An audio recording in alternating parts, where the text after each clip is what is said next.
Amelia Mary Earhart, born July 24, 1897, disappeared July 2, 1937, declared dead January 5, 1939, was an American aviation pioneer and writer. Earhart was the first female aviator to fly solo across the Atlantic Ocean for, she said, many other records. 3 was one of the first aviators to promote commercial air travel, wrote best-selling books about her flying experiences, and was instrumental in the formation of the 99s, an organization for female pilots. 6 born and raised in Atchison, Kansas, and later in Des Moines, Iowa, Earhart developed a passion for adventure at a young age, steadily gaining flying experience from her 20s. In 1928, Earhart became the first female passenger to cross the Atlantic by airplane, accompanying pilot Wilmer Stoltz, for which she achieved celebrity status. In 1932, piloting a Lockheed Vega 5B, Earhart made a non-stop solo transatlantic flight, becoming the first, during an attempt at becoming the first woman to complete a circumnavigational flight of the globe. In 1937, in a Purdue-funded Lockheed Model 10E Electra, Earhart and navigator Fred Noonan disappeared over the central Pacific Ocean near Holland Island. The two were last seen in New Guinea on July 2, 1937. On the last land stop before Holland Island, in one of their final legs of the flight, she presumably died in the Pacific during the circumnavigation just 3 weeks prior to her 40th birthday, nearly 1 year and 6 months after she and Noonan disappeared. Earhart was officially dead.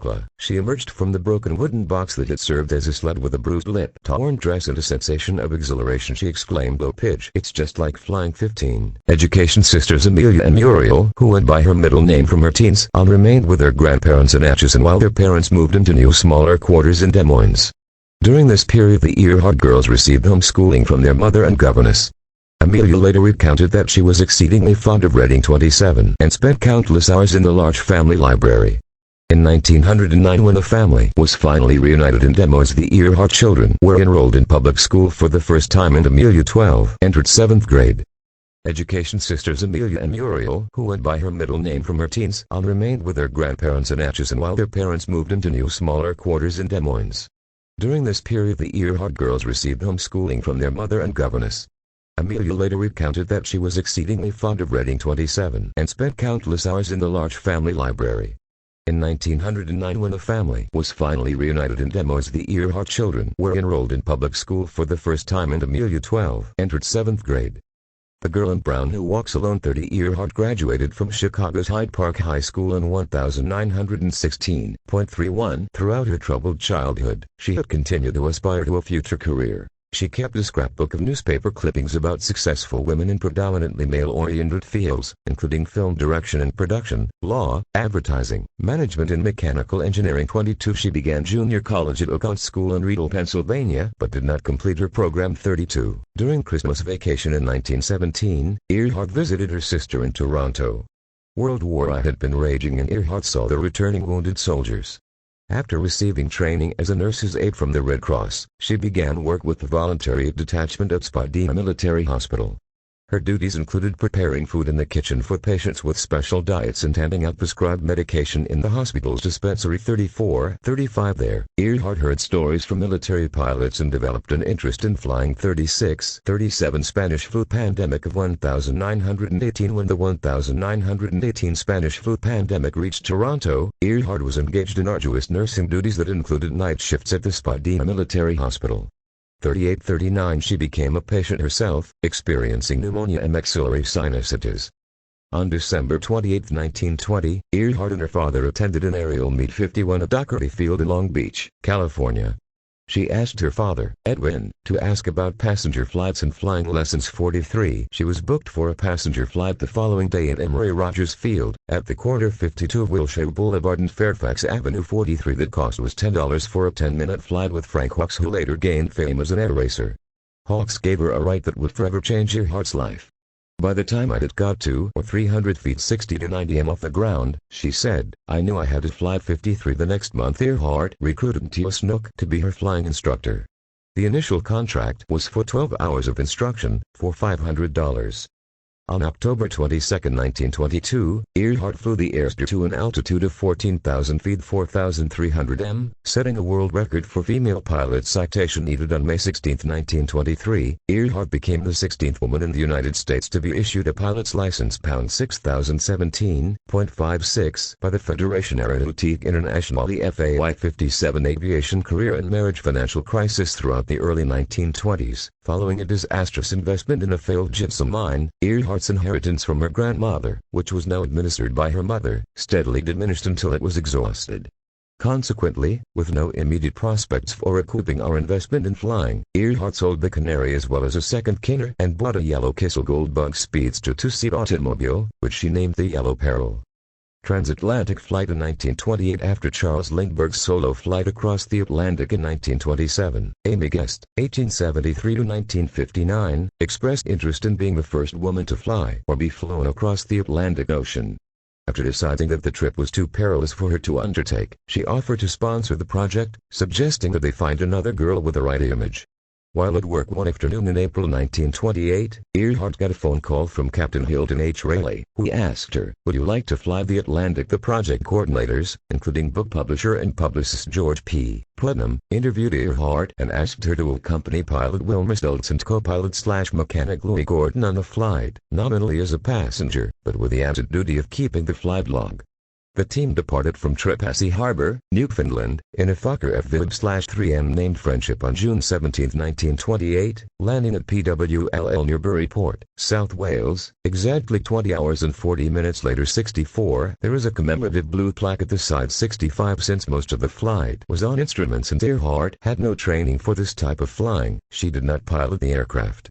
When interviewed after landing, she said, "Stultz did all the flying I do. I was just baggage, like a sack of potatoes." She added, "Maybe someday I'll try it alone." 66. Earhart reportedly received a rousing welcome on June 19, 1928, when she landed at Woolston in Southampton, England. That year, once more flying her Lockheed Vega airliner that Earhart had tagged Old Bessie, the Firehorse 119, she flew solo from Los Angeles to Mexico City on April 19.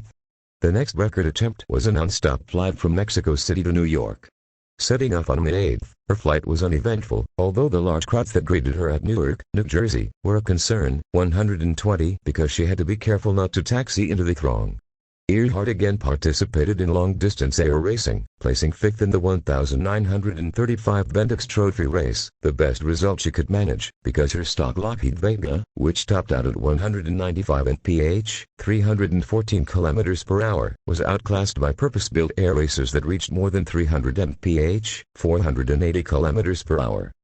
Moved from New York to California while Earhart was away on a speaking tour in late November 1934, a fire broke out at the Putnam residence in Rye, destroying many family treasures and Earhart's personal mementos. 124. Putnam had already sold his interest in the New York-based publishing company to his cousin, Palmer Putnam.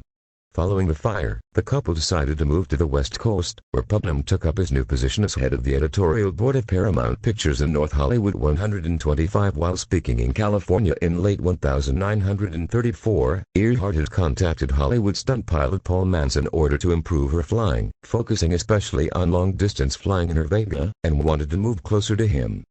World flight in 1937. Planning in 1935, Earhart joined Purdue University as a visiting faculty member to counsel women on careers and as a technical advisor to its Department of Aeronautics. 122. Early in 1936, Earhart started planning around the world flight. Although others had flown around the world, her flight would be the longest at 29,000 miles, 47,000 kilometers, because it followed a roughly equatorial route. With financing from Purdue, in July 1936, a Lockheed Electra 10E, Rec. NR 16020, was built at Lockheed Aircraft Company to her specifications, which included extensive modifications to the fuselage to incorporate many additional fuel tanks. 131. Earhart dubbed the twin-engine monoplane her flying laboratory. Earhart and Noonan by the Lockheed L-10 Electra at Darwin, Australia on June 28, 1937. The original plan was a two-person crew. Earhart would fly and Manning would navigate. During a flight across the country that included Earhart, Manning, and Putnam, Earhart flew using landmarks. She and Putnam knew where they were. Manning did a navigation fix, but the fix alarmed Putnam, because Manning's position put them in the wrong state. They were flying close to the state line, so the navigation error was minor, but Putnam was still concerned. 135. Sometime later, Putnam and Mans arranged a night flight to test Manning's navigational skill. 136. Under poor navigational conditions, Manning's position was off by 20 miles. Nguyen and Marie K. Long consider Manning's performance reasonable because it was within an acceptable error of 30 miles, but Mance and Putnam wanted a better navigator 137. Through contacts in the Los Angeles aviation community, Fred Noonan was subsequently chosen as a second navigator because there were significant additional factors that had to be dealt with while using celestial navigation for aircraft 137. 138 Noonan was experienced in both marine, he was a licensed ship's captain, and flight navigation. Noonan had recently left Pan Am, where he established most of the company's China Clipper seaplane routes across the Pacific. Noonan had also been responsible for training Pan American's navigators for the route between San Francisco and Manila 139. The original plans were for Noonan to navigate from Hawaii to Howland Island, a particularly difficult portion of the flight. Then Manning would continue with Earhart to Australia and she would proceed on her own for the remainder of the project. First attempt on March 17, 1937, Earhart and her crew flew the first leg from Oakland, California, to Honolulu, Hawaii. In addition to Earhart and Noonan, Harry Manning and Mance, who was acting as Earhart's technical advisor, were on board.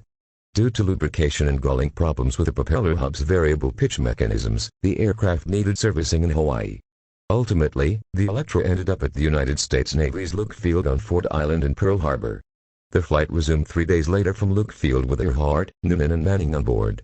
The next destination was Howland Island, a small island in the Pacific. Manning, the only skilled radio operator, had made arrangements to use radio direction finding to home into the island. The flight never left Luke Field. With the aircraft severely damaged, the flight was called off and the aircraft was shipped by sea to the Lockheed berthing facility for repairs. 142 Manning, having taken a leave of absence to do the flight, felt that there had been too many problems and delays. He ended his association with the trip, leaving only Earhart with Noonan, neither of whom were skilled radio operators. Second attempt the planned flight route while the Electra was being repaired, Earhart and Putnam secured additional funds and prepared for a second attempt. This time flying west to east, the second attempt began with an unpublicized flight from Oakland to Miami, Florida, and after arriving there Earhart publicly announced her plans to circumnavigate the globe. The flight's opposite direction was partly the result of changes in global wind and weather patterns along the planned route since the earlier attempt.